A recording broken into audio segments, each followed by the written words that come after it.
Welcome back to the channel, everybody, and today it's my number 15 team in my 2026 NFL Deep Dive series, the Dallas Cowboys. Dallas coming in here right at 15. I think you guys are going to be surprised with me as a Giants fan just how high I am on some of these players.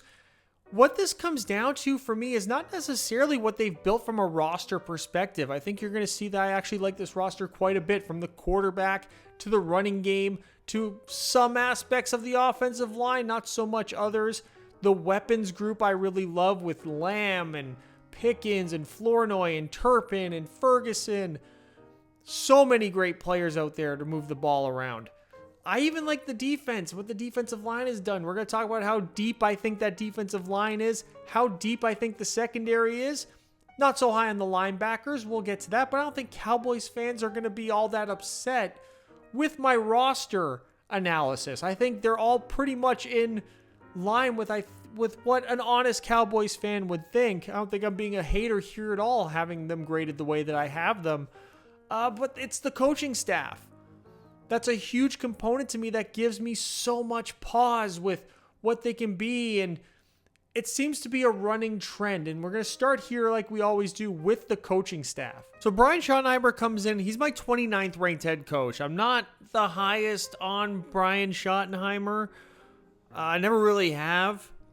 The comment I made last year, I think might have been my last ranked head coach last year, was that it just seemed like it was years late for him, that his time had sort of passed. And I think what we saw last year was maybe me being partially correct, at least, because he was given, the Cowboys might just be cursed, but he was given a great little team here to work with, and he was expected to really elevate that offense, at least maintain it from what he had it when he was the offensive coordinator, and then build off of the defensive side. We'll get to the defense eventually, but it's the Schottenheimer offense paired with Clayton Adams as the offensive coordinator, the pro West Coast style with lots of pre-snap motion.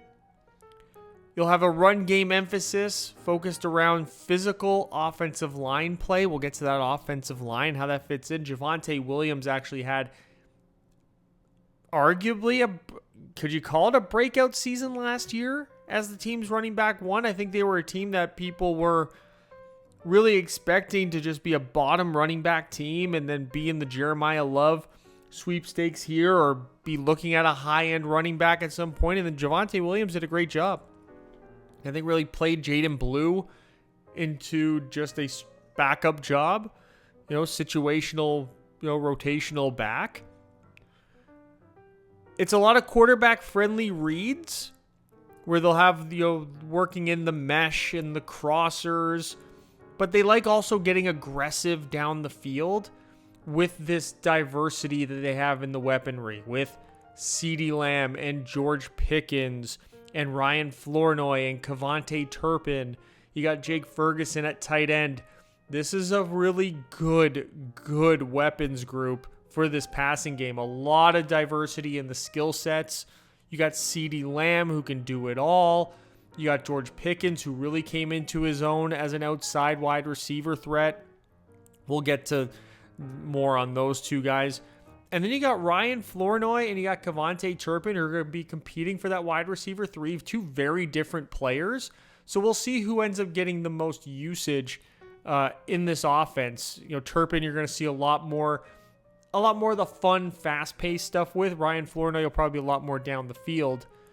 The size disparity is daunting. And Jake Ferguson off the tight end, you're going to see them get some usage in there as well, especially with that mesh and crossers.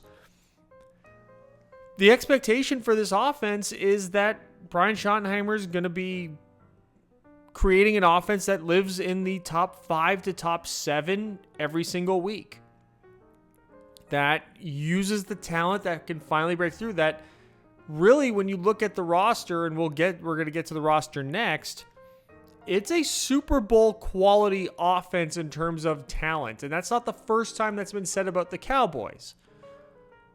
But now the responsibility of that falls on Brian Schottenheimer, who is, historically the Schottenheimers have had tremendous players and have done a whole lot of nothing with them in terms of overall team success. But having a complementary defense is going to be a huge key for them as well. And that's why they brought in Christian Parker, first-time defensive coordinator coming over from the Philadelphia Eagles. He's part of that Fangio staff, right? So he had that Fangio 3-4 style, the too high shell with the post-snap shifts, a lot of simulated pressure. The on-field communication is huge with these guys. You want to keep everything in front of you. They want to prevent the big plays and, force some check downs, allow their athletes up front. We'll get to their defensive line that I think people are not giving the credit for how deep it really is and how good it really is because Micah Parsons left. And I think people maybe overreacted to that. I think they've done a great job of replacing that. And then some. And then it gets into the DB and D-line versatility. You want the defensive backs that can sort of do a little bit of everything. It's why I like the fit for Deron Bland in particular, who has a lot of experience playing in the slot, who had a lot of great moments playing on the outside as well. He can little mix and match in there. So we'll see how that gets used.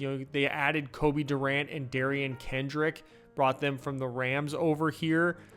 So we'll see how that fits into more versatile pieces. Not these high-end corners, not these high-end athletes, but they did add Caleb Downs in the draft, who is going to be the most versatile of all the pieces that they have in this defensive back room. They're going to be able to use him in a variety of different ways where he's going to be, even here in his rookie season, someone that the opposing team's quarterback is going to have to identify where he is and figure out pre-snap what it is Caleb Downs is going to be doing, because that's going to have a ripple effect throughout the rest of what the defense is doing based upon what Christian Parker wants to unload here. But it's hard to have high expectations of Christian Parker because historically, when people have branched off of the Fangio defense and sort of run it themselves, it hasn't had a lot of success in the league. Very few people that come out that aren't named Vic Fangio have success running that Fangio-style defense in the last decade. And, people have made videos about it, like the Fangio fails and all that.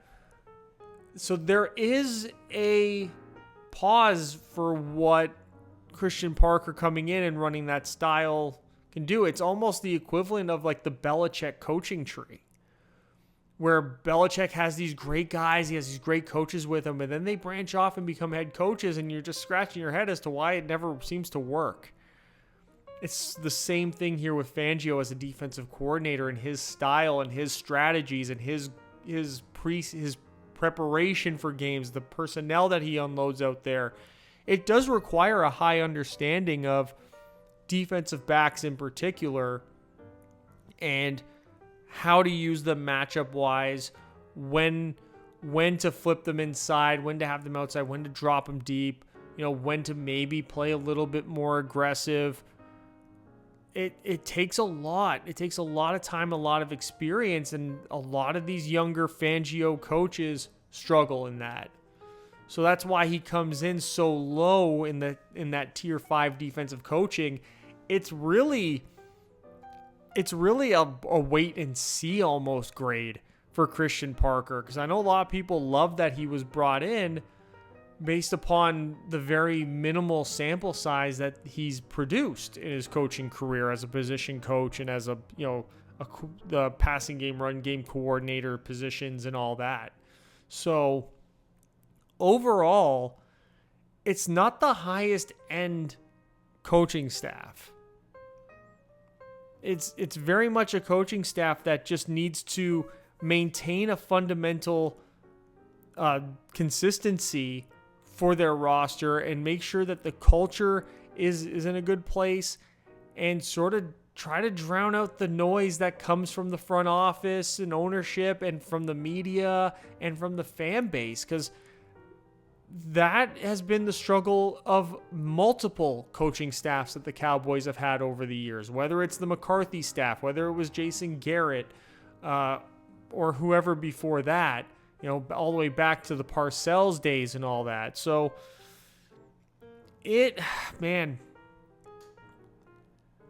it's a very difficult team to coach for all of those reasons. So to have these coaches that don't have a lot of experience in the roles that they have, it's a giant risk that you're going to continuously waste what is otherwise a really great roster for the most part. Make sure to hit that subscribe button, guys, and the thumbs up. Those are the two things you can do that will benefit my channel here the most, gets things out to other viewers. Even if you disagree with me, the thumbs up does great things. And subscribe as well helps me move towards that 1,000 subscriber count, which hopefully I'm at while you're watching this. If I'm not, still subscribe. If I am, subscribe still, because then 2,000 is just right there. But now we're going to move over to the roster itself, and we start on the offensive side of the ball with the quarterback position. The quarterback is Dak Prescott. He comes in at number 5 for me, the 5th ranked quarterback. And that may be controversial for people. I assure you, I am a Giants fan. So this isn't like your typical Cowboys glazing video by any means. I just think that it's undeniable at this point that Dak Prescott is a top 5 quarterback. On the fringe of it, but I think there's a huge argument to be made that he is that. He is a phenomenal, well-rounded talent with all the tools. Last year, he was number 1 versus pressure out of all 26 eligible quarterbacks. 3rd against the blitz. He was actually, when they weren't blitzing and when he had all the time in the world, he was actually worse than when he was being pressured. 6th when they weren't blitzing, and 10th when he was kept clean. He was 4th in pressure fault percentage out of 24 quarterbacks. So when he was getting pressured, it wasn't because he was holding the ball too long. It wasn't because he was running himself into pressure. It wasn't because he wasn't stepping up into the pocket properly or escaping when it was necessary. He was making the right decision post-snap so often. In play action, he was 5th. The deep ball, he was graded 6th. In the intermediate areas, 8th. In the short areas, 6th. And then in big-time throws, turnover-worthy plays, and adjusted completion percentage, he was 8th. So he's pushing that ball down the field. He's not afraid to take a shot. He's having a lot of success deep down the field, not putting the ball in harm's way all that often at all. And the adjusted completion percentage, very accurate, putting the ball on his receivers in those tight windows, really making great use of the talents that he has, while also elevating some of the others. We just saw Jalen Tolbert go out the door to Miami to be a number 1 receiver in Miami right now. Now, many people are yelling, oh, it's a tank anyway out there. But Miami brought in a guy that Dak Prescott, who didn't give Dak a whole lot, but Dak got a whole lot out of him, considering the sample size that was offered. He got George Pickens that giant breakout season where finally you didn't hear a whole lot about George Pickens behind the scenes. Didn't have Ceedee Lamb for a significant part of this season and still played at such a high level. Still was producing. Still was working that play action. Still was having those pre-snap adjustments. Still was understanding the hot areas, understanding where the defense was vulnerable. He was doing everything the same way we see every guy that's considered a top quarterback. Josh Allen, Joe Burrow. He was doing it with the best of them last year. The overall team success wasn't great, but it wasn't because of Dak Prescott. And it has very seldomly actually been because of Dak Prescott why this team hasn't seen the amount of success that has been expected of it since Dak got here all those years ago. Almost 10 years ago at this point, I believe. He's worth every penny that they've paid him. He He has risen to the occasion when called upon very often. He's really just mostly been a victim of, knee-jerk reactions from the front office, overbearing ownership on the coaching staff, some poor time management from the coaches, famously from Mike McCarthy in the playoffs. He's been the victim of a lot of things going wrong around him from higher up than him as well. So for what he's been given, he's made more of it than he probably should have, than most other quarterbacks definitely would have. Behind him, you got Joe Milton III and you got Sam Howell. Joe Milton is mostly just the cannon arm. So if you need like a Hail Mary from your own 40, you can take Dak out, put in Joe Milton, and let Joe Milton just heave-ho that thing all the way down there. That's pretty much what he's going to be used for, if he's used at all. But the goal is that Dak is going to play. Sam Howell's there, clipboard holding. Probably just because he's a different type and a more well-rounded talent than Joe Milton. He's got a little bit more versatility than Joe Milton does. Joe Milton's mostly just an athlete with a huge arm. Howell's got a little bit more accuracy to him. I don't know that his overall impact will be as strong. But I think he's going to be taking over very much like what they expected out of Cooper Rush as this replacement level backup. He'll probably be the emergency quarterback, I would say. Just because I think if Dak goes down, Joe Milton comes in and you just kind of just go fun backyard football style to just finish out the game or whatever. But I think if it came down to who's starting with a full week of preparation, you might see Sam Howell be the one to take that over Joe Milton. Just a little caveat to the quarterback room here. But Dak Prescott is the driving force of this team. If he's not in, you do expect there to not be a whole lot of success on the offense, despite the level of talent we're about to discuss. So their weapons group is just short of being number one. It is second to third for me in the grading system that I have. Just look at this. It's tough to not be, you got to be real incompetent to not be a productive offense with this that you have, even some of the depth. But we're going to start with Ceedee. And 114 targets, 75 catches, 1,077 yards, only 3 touchdowns, did about 2/3 from out wide, just over a third of his snaps from the slot. We talked about that, the versatility that he brings. He was number 16 out of 70 slot receivers this past season. 10th versus man coverage, 18th versus zone. The level of versatility that he has is just phenomenal. And you can really force opposing defenses to play a certain way depending on how you decide to roll him out that particular week. Like there'll be weeks where, he's mostly going to be out wide, but there'll be games where maybe half of his snaps are from the slot. And that's to force the opposing team to draw in their best corner or to maybe have to play a more loaded box, bring a safety down to help out with him in coverage in the slot. That opens up opportunities over the top for them. He was great in the deep areas, 6 out of 40 wide receivers in that.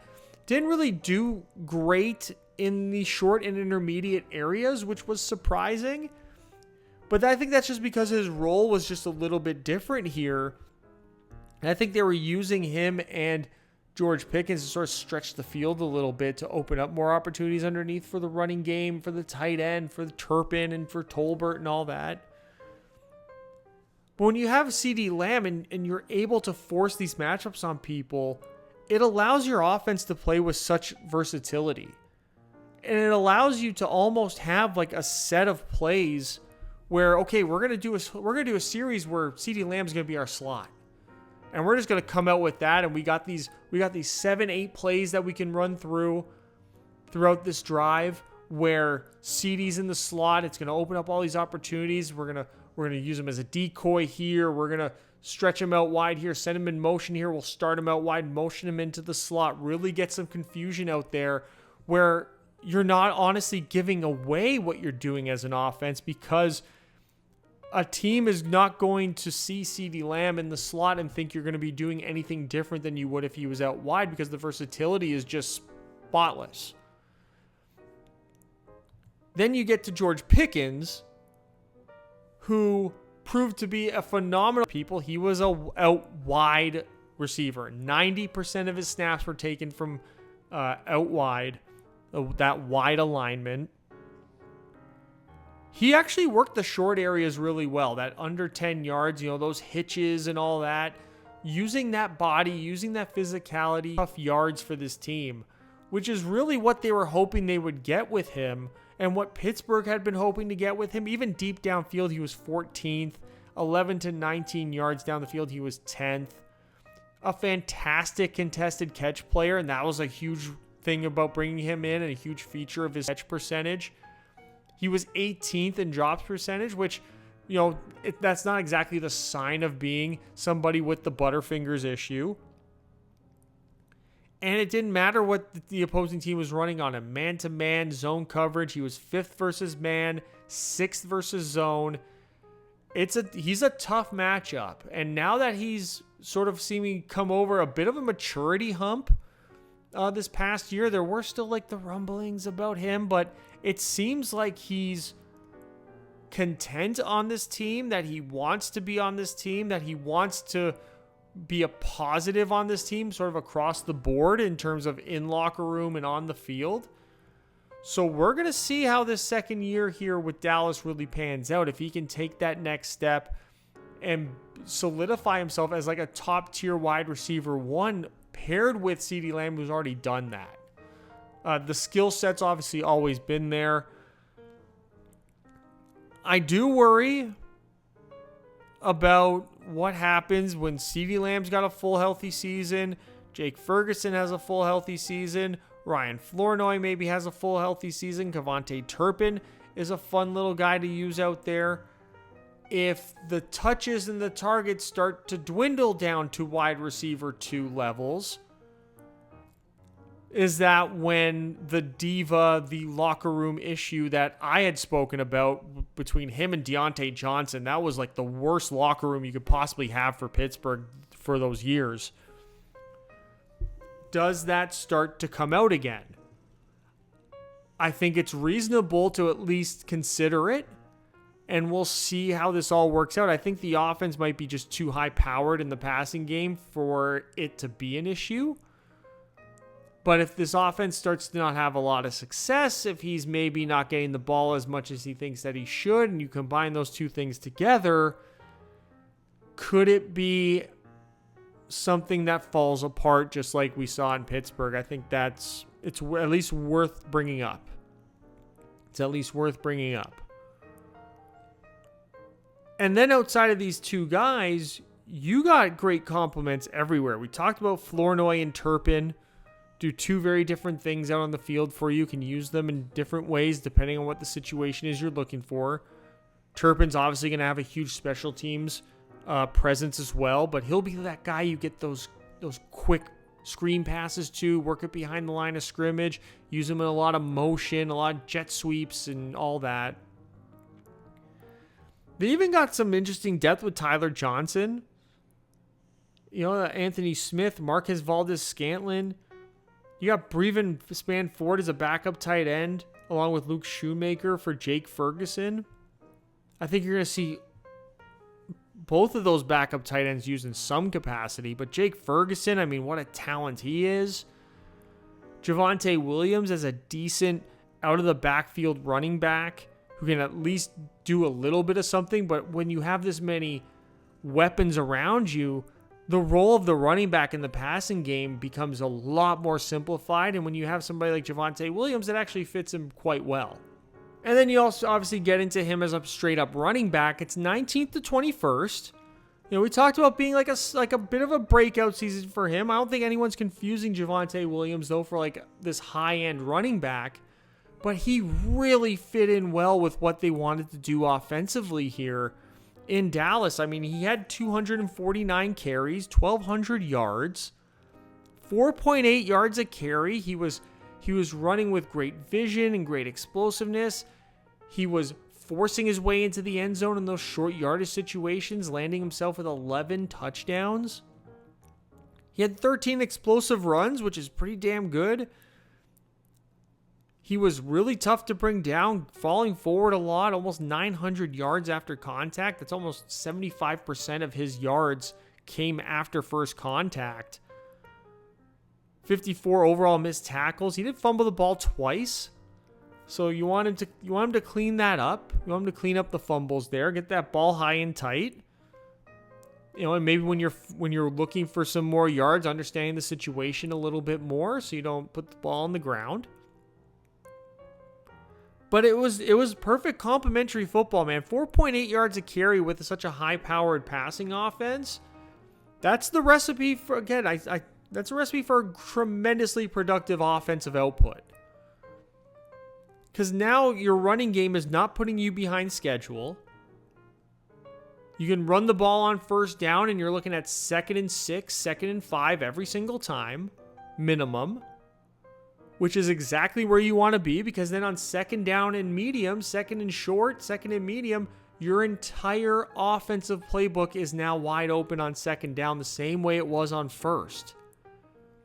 And that's why you have Javonte Williams, who can be that consistent back, and getting a healthy season out of him the way they did. Denver fans never really got that from him, which is a shame because this is kind of the back everyone was expecting him to be. And Jaden Blue was pretty much put in a position where they're like, Jaden Blue is going to come in. He's going to be that late round running back who's going to break out. Never really got on the field or got an opportunity because Javonte Williams just snatched that job and never let go. But it'll be interesting to see how Jaden Blue gets used in this offense. How much production opportunities he actually gets. Because I think that you're going to see a lot of, maybe some more creativity with how they disperse their running backs. Maybe Kevontae Turpin finds a spot in the backfield from time to time. I could see that happening. It's all about really when you're looking at like Jaden Blue or Phil Maffa or Malik Davis, or I think they got like 3 other backs on their roster right now that all sort of just fall into the same category as Maffa and Malik Davis. That's why it's just not listed. It's kind of redundancy. But for them, it's mostly about what do you do when given the opportunity? Are you safe with the football? Are you running the play the way that it's designed? Are you trusting the play design? Are you trusting the offensive line? Or are you trying to do too much and putting us behind schedule? That's when you have a backup running back. You want to see them just stick to the program a little bit. And I think that when you can have an offense where you introduce Jaden Blue a lot more. It's not that teams are incapable of having highly productive running backs while implementing that rotational piece. We saw Atlanta do it perfectly with Bijan and Algier. We saw Detroit do it perfectly with Gibbs and Montgomery. We've seen a lot of teams do that with a lot of success. So, as the season rolls on, you'll want to be able to have to close out these games. You don't want to have to just drop back and throw the ball all the time, even though you probably could with the group that you have. You want to be able to shorten some of these games. When you get into more of these shootout styles, you want to be able to calm it down and control the clock. And that's where these guys are going to come into play. You're going to be passing the ball to run it later. And that's when, that 4.8 yards a carry comes in huge. And you're also putting the offensive line in a position where you're going to allow them to play a little bit more of a physical style. And it's a controversially graded offensive line for me. They're polar opposites in any situation. They're the only thing I'm worried about with the passing game because they're 31st to 32nd in pass blocking. They're the only thing I'm worried about. In run blocking, they're 8th to 12th. So they complement the running game very well. But there's just a lot of question marks at the 2 tackle positions in particular when it comes to pass protection. I think the interior is fine. When you look at the interior, I think you're looking at a decent group. But then you get Tyler Guyton at your left tackle, who at no point so far in his pro career has he been good. He just hasn't been good. This past season, he was 31st in pressures allowed, 36th in hurries, 42nd in hits. Lucky to only give up 2 sacks.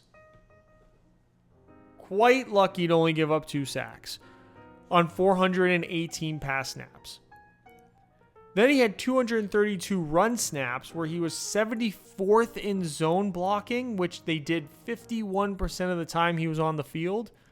And he was 22nd in gap. So if they went to more of a gap scheme, maybe Tyler Guyton would be more effective, but that's just not the style in which they're going to be playing.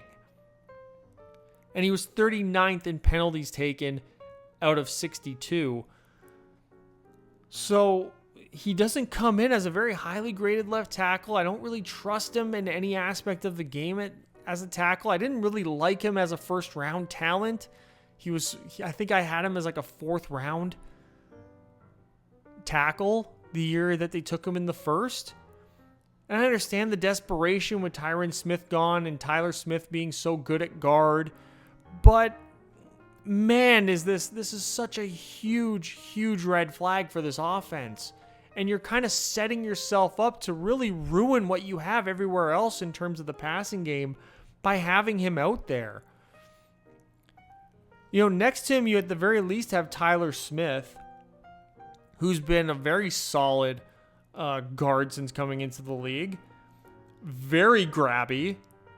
Can't help himself but to take a penalty. He was 61st of 61 interior offensive linemen, or guards, for penalties taken.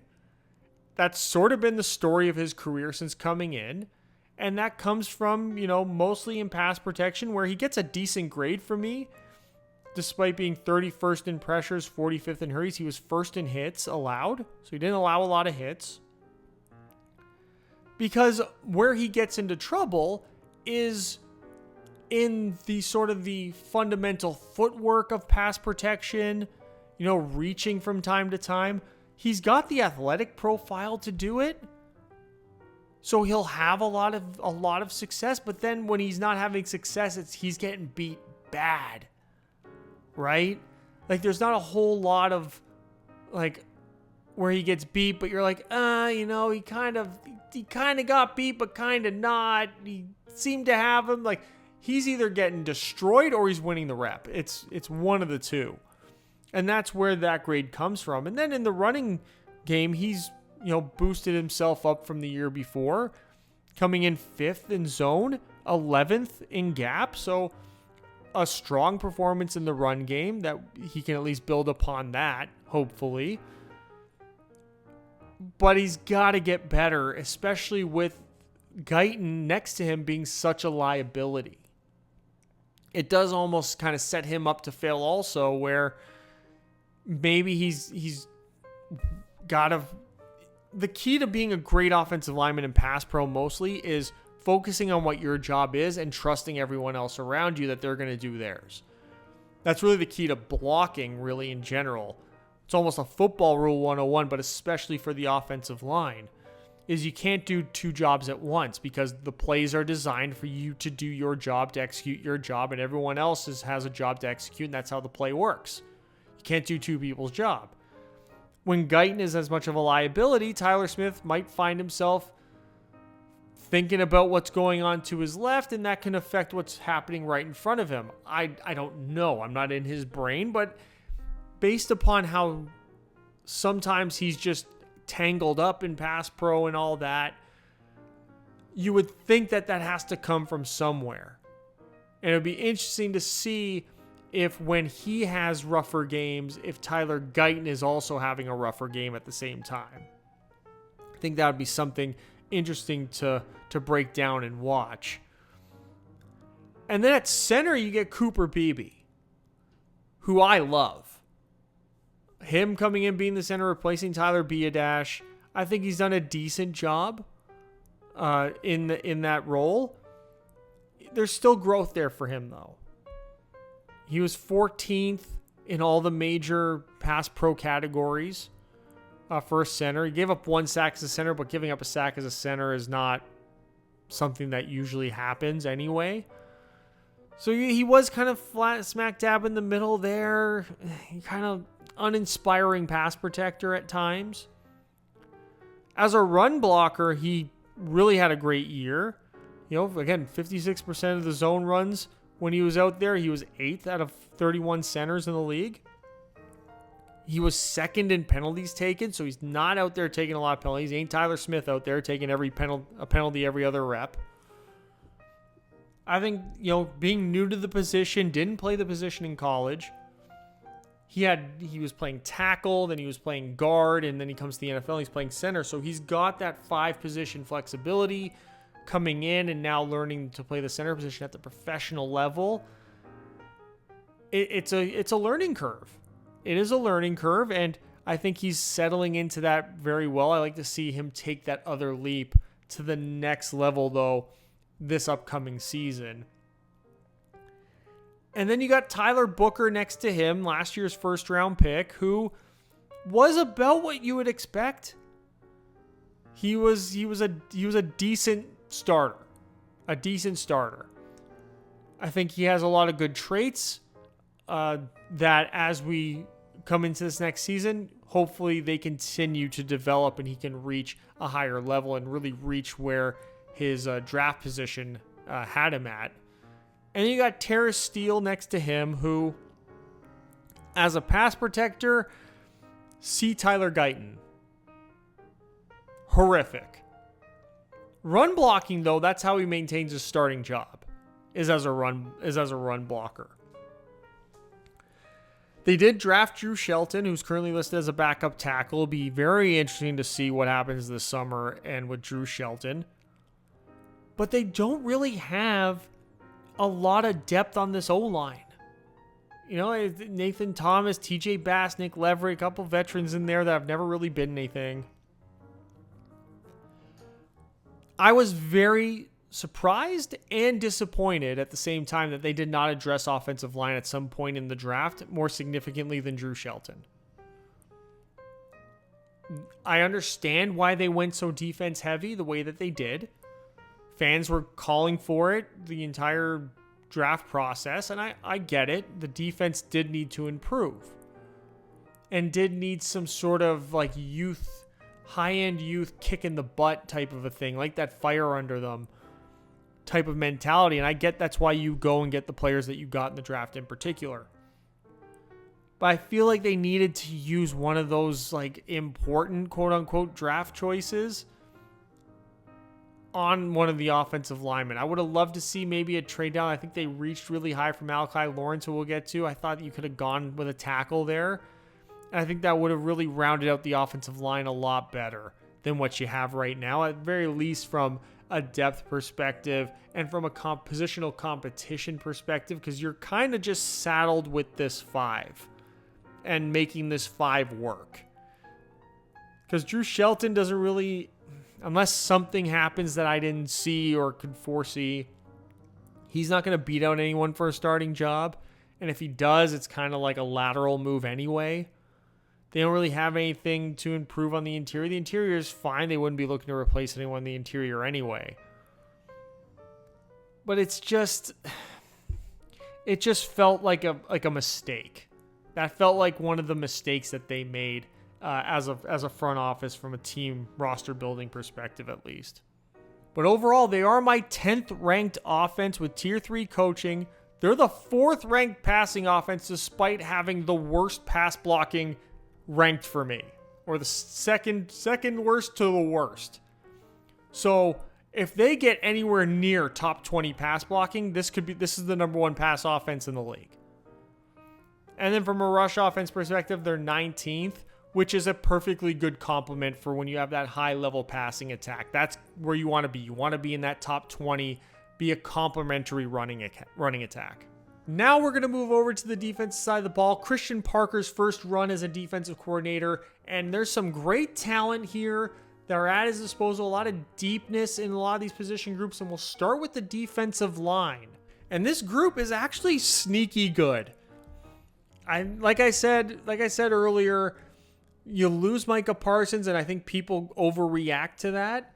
They're like, oh, now they don't have a defense at all. This is the 7th to 10th pass rush for me, 4th to 8th in run defense, with tremendous depth, tremendous versatility, tremendous complementary football from all these different types of talents. I really like what they did. And one of the big things they did was bring in Rashawn Gary in a trade. And people can say what they want about Rashawn Gary coming over from Green Bay. You know, the irony of him coming from Green Bay where they sent Micah Parsons. Rashawn Gary's always been a really solid edge player. The health has always been the red flag for him. And it'll be the red flag coming in this year. Sure. But on 652 snaps last year, he had 7 sacks. He was 18th in pressures, 18th in hits, 17th in hurries. He was a pretty solid tackler, 20th out of 63 in missed tackle percentage. Really solid against the run, 10th out of 51 in stops percentage. Didn't take a lot of penalties, was 8th in penalties taken. I still think he's very much a number 1 quality edge player. And I think that if you can just put a healthy season behind him, I think he can reestablish himself as that rather quickly here. Great, powerful edge rusher. Very different from what they have. More in the vein of what they used to have with DeMarcus Lawrence than what they used to have with Micah Parsons. So he comes in with that 3-down versatility, but it also opens up and allows other players at that position to break out. He's a great complementary piece to all the other guys that they have. He fits this role so well. I think Christian Parker on a defense that is all about, that Fangio style. It's all about preventing the big plays. So you're going to get just a lot of 4-man rushes. And you need guys who are going to be these great individual talents as pass rushers. And Rashawn Gary fits that mold. That's why you go and you get him. So I like this addition. The injuries, of course, like I said, are the concern here. But that's why you maintain a deep group behind him. Because now you can monitor the snap count throughout the year and put him in positions to really succeed. And when he is out there, he's going to be succeeding and being a huge impact player for you. Complementary to him, you have Donovan Ezeraku, the 2nd-round pick from last year, I believe, who comes in. He's the next best guy up. I think he's very, very similar in what he can bring, sort of like a poor version of that, of Rashawn Gary. Gives you good run defense, gives you a decent pass rush, well-rounded game. They used the 1st-round pick on Malachi Lawrence. So with that, he has to be talked about as being one of the higher impact players on this defense, on this defensive line, despite him being lower graded than what I have in, say, James Houston, similarly graded to what I have in Sam Williams. So, keeping it football related, Malachi Lawrence was drafted to be the roster replacement for Marshawn Kneeland. Malachi Lawrence and Marshawn Kneeland, if you go and you look at pre-draft assessments of them, eerily similar. The irony, Marshawn Kneeland was brought in to be that DeMarcus Lawrence replacement. So now you have Malachi Lawrence being the new DeMarcus Lawrence replacement. But he comes in as not really having that type of skill set. And I know that's, Rashawn Gary kind of fills that role more. I just can't fathom why the 1st-round pick is used on Malachi Lawrence. Going back to the offensive line conversation, Malachi Lawrence, to me, he was like a 3rd-round pick. And you reach in the 1st round. I know you didn't have a 2nd-round pick, so maybe you just wanted to make sure you got your guy because you're like, we probably like him better in the 2nd, but we don't have that pick anymore. I just don't understand the logic behind it. They threw so many assets at this defensive line. getting a variety of different guys in there. You look at LT Overton, who's like an edge interior defensive line, hybrid guy. I like him more than I like Malachi Lawrence. I like LT Overton to come in, be like a situational pass rusher, and I think he'll have significantly more impact, at least in his rookie year, than Malachi Lawrence will. I think it was a knee-jerk reaction to you wanted to bring in somebody to be like a high-end, a guy, like a 3-down edge player for you. That's why you go get Rashawn Gary. And then you wanted to have that specific role filled that Marshawn Neeland filled. So you go, we need to replace it. We need to replace it. And you get Malachi Lawrence. That's how that pick happens. I think it's going to just backfire, to be honest. I think at best, Malachi Lawrence will be viewed as this edge 3 situational player, rotational piece who becomes a bit of a journeyman for those reasons. Will be picked up by a team that sees his skill set, fits their system, gets him on a 1-2 year deal, and he lives sort of that life. I could be wrong. But then you move on to the interior defensive line. And the reason why they didn't have a second round pick in this draft is this guy right here, Quinnen Williams, a 90 pass rusher, a 90 run defender, probably the best interior defensive lineman in the league. There's him, there's Jeffrey Simmons, there's Dexter Lawrence, but I think Quinnen Williams locked it down last year, at least to be the one coming into this year where you say this is the number one guy. He had 3 sacks last year. That was 33rd, but 7th in pressures, 11th in win percentage, 7th in hits, 4th in hurries. He was 2nd in forced fumbles. He was the number 1 interior defensive lineman for stops percentage out of 68. Played the B gap mostly, played a little bit of 4-eye over the tackle, but that was mostly where he lived in there. That penetrating player while you have Kenny Clark next to him. Took way too many penalties. Got to clean that up. That comes with just playing a highly aggressive game, though. You got active hands. You want to see him clean up the missed tackle percentage as well. But those are really minuscule to the overall impact that he brings and that he has on this defense. And for him to have been brought in when he was brought in, to have the impact that he had early on, now to get a full season out of that, it's really hard to find a great interior defensive lineman that does everything well, right? Like usually you get an interior defensive lineman most of the time. It's somebody who's a great pass rusher, he's a great run defender. When you have a guy that does everything, that can do it all, that can even play, he only had 19 A-gap snaps, so it was a 1 tech. He could play 1 tech. I think you're going to see that happen this year with him and LT Overton on the field at the same time, with like a Rashawn Gary and Donovan Ezeraku on the edge when they want to play smaller and be more pass rush focused and pass rush oriented. And he's going to be able to work on those double teams. He's going to be able to, you're going to play him one-on-one with a guard. He's going to beat that guard. There's very few guards that have the pass pro capabilities to keep up with him. You're going to have to focus on double teams on the inside a lot. You're going to be keeping running backs in for that A-gap, B-gap analysis in pass pro for pass pro assistance.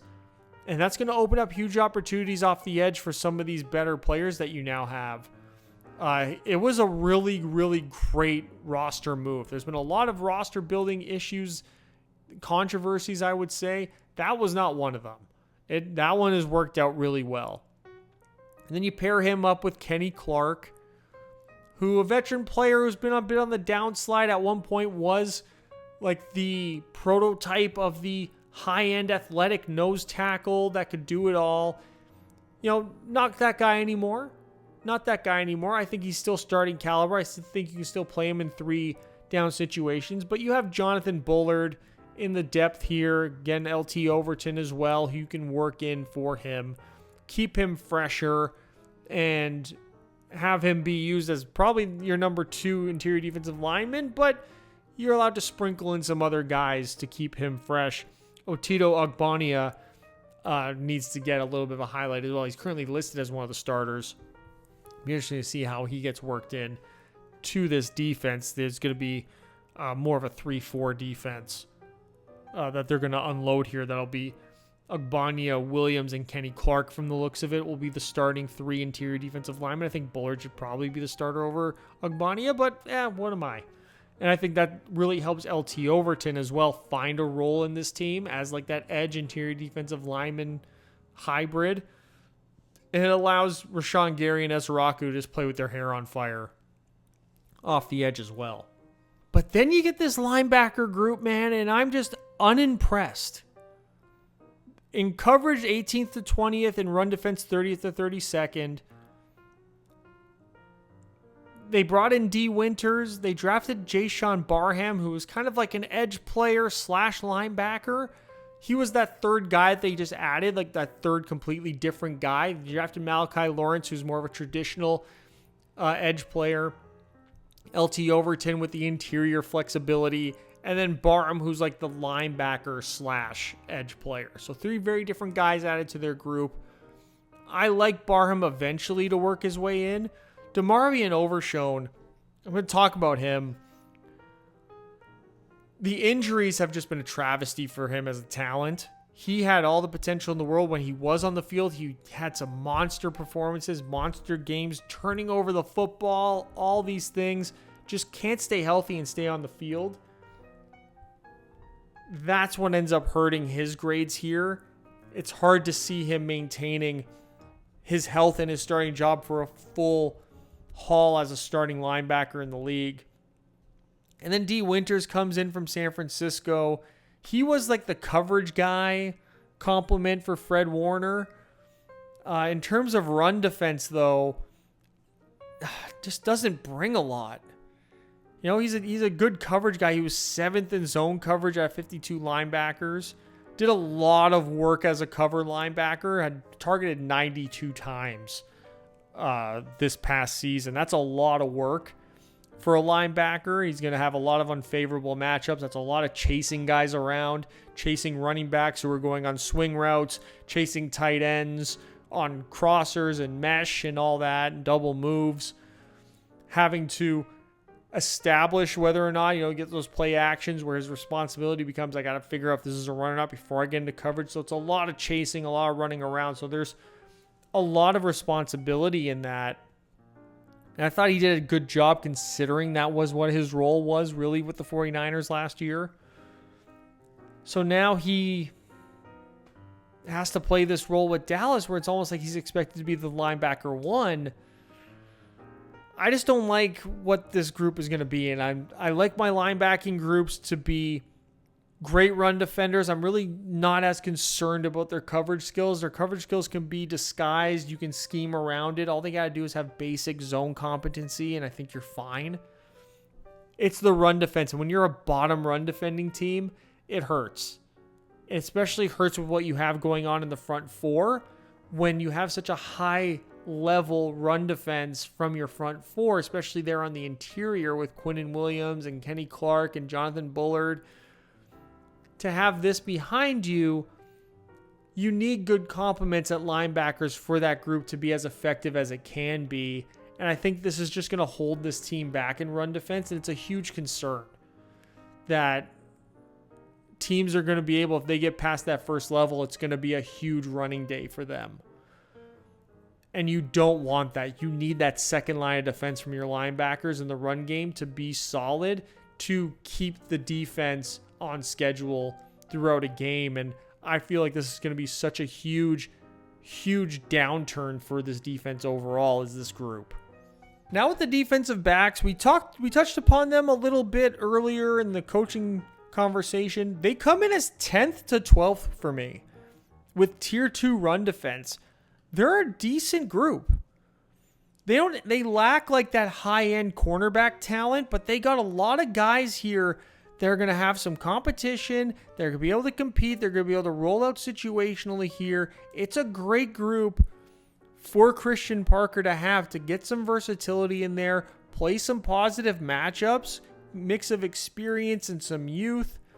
You know, starting with DaRon Bland, who 2 years ago looked like a world beater, had the pick 6 record or whatever it was. I was somebody who was like, I think we should be cautious. I think he's a good player, but he ain't one of the best. That's for sure. He's just a very aggressive one, sort of like what Trevon Diggs was bringing for them as well. It was a lot of boom or bust, and it was last year. I think he came back down to earth significantly. You know, he was still 8th in the slot. He did well in the slot, and for the 200 snaps he did in the slot. But he gave up 5 touchdowns, only had 1 interception. 5 pass breakups, so not a whole lot there. Gave up 5 touchdowns. Gave up 630 yards on 51 catches allowed. Was 55th in completion percentage allowed and in forced incompletion rate. 66th out of 74 in passer rating allowed. The real only positive that he truly gave was that he didn't take any penalties. But you look at the passer rating given up, you look at the completion percentage given up, and you're like, you know what, maybe a penalty every now and then wouldn't have been so bad. At least keep the opposing team in check, that you're going to be hitting them tough out there. You 24th man grade out of 74, 34th in zone. And that 34th in zone is a huge, huge tell for what he could possibly be in this Fangio-style defense, because that's what it's going to be. So it doesn't really play into his strengths all that much. So we'll see how he finds a fit in here, if it's going to be as an outside corner, which he played mostly last year, 441 snaps, or if it's going to be as a slot player where we've seen him play before. He's now had, I think this was his 3rd season as an outside corner after playing the previous 1 or 2 as a pure slot player. We'll see how Christian Parker decides to roll him out, because they did add Kobe Durant coming over from the Rams. Complete outside corner, but was better in the zone. He was a zone-centric player in the Shula defense. I think that's why you bring him in, is the familiarity with that. We'll see how he grows in this role. Had 3 interceptions, gave up 5 touchdowns just like Bland did. Had a much better passer rating allowed, 29th out of 74. Completion percentage allowed 30th. He just didn't have a lot of pass breakups and forced incompletions. Did struggle in man coverage. Again, played much better in zone than what we got from him out of man coverage. We'll see how he grows in this new defense with a different style, different versatility surrounding him. But I think it'll be a positive move for Kobe Durant. And he does bring, you got your top 2 corners, they're more cornerback 2s anyway. So you're going to be able to use these 2 guys, play the matchups that you really like, and not have to worry about having that follow the guy around corner. You also mix in there Siobhan Revel Jr., who, if he wasn't injured in his pre-draft process, would have been a tremendous addition in his rookie year. I think he comes in with huge potential as well. I would look for him to take one of the outside corner roles, and maybe DaRon Bland gets bumped in and plays mostly in the slot. Can't forget about Devin Moore, who they drafted out of the University of Florida. He comes in with a very solid grade. I think he's a very well-rounded corner as well. A huge sleeper for this team. Then you got Reddy Stewart. We talked about adding Darian Kendrick as well. They got a group of 6 corners here where they got a nice mix of versatility. They're just needing one of them to break out as that true cornerback 1, really. Because it's a lot of cornerback 2s here. I think all 4 of these guys I have listed in particular would look tremendous on so many rosters as a cornerback 2. It's just odd that they're all kind of competing for that cornerback 1, which it's healthy for competition, but it does kind of cap them, for me, from reaching truly into that top 10 because of that. And then you got their safety group, which I think is great as well. They got Caleb Downs coming in from the University of Ohio State. with a lot of expectations, but a lot of versatility. You look at the snap counts that he had at Ohio State, 212 from a free safety role, 185 as a box safety, 122 in the slot. That is a guy that you can use anywhere and everywhere. You think Kyle Hamilton, think Derwin James. Like, that's the class of safety that he sort of finds himself in because of this versatility. And it's also going to put him in some unfavorable matchups at times, but he gave up 22 catches and only 133 yards. So he was when he was targeted and giving up yards, it was like 5-6 yards, which for a safety, that's a guy coming up playing aggressive in the box against tight ends and running backs, playing tight coverage against these slot receivers, and roaming really well in the zone. So he is going to fit in tremendously here because he can play anywhere you need him to. There's not a whole lot of worries that I have with him. You know, he was 10th in passer rating allowed. He had 2 interceptions, didn't give up any touchdowns, didn't have a lot of pass breakups. But you see him coming downhill so well in the run game. You see him coming downhill so well on running backs and tight ends coming across the field, those slot guys on those drag routes. He plays with such high level anticipation. There was the concern about the degenerative ACL, I believe it was, that was discovered at the combine and released. I think it was the end of March is when that came out. I believe that's when that came out. So that does have some concern there. Clearly it wasn't a concern enough for Dallas that they still took him when they took him. Very high. Their first of 2 first-round picks. So I'm expecting a lot of things from him. And then you got Jalen Thompson as a good compliment. You got Malik Hooker out there. It's an overall a very good group.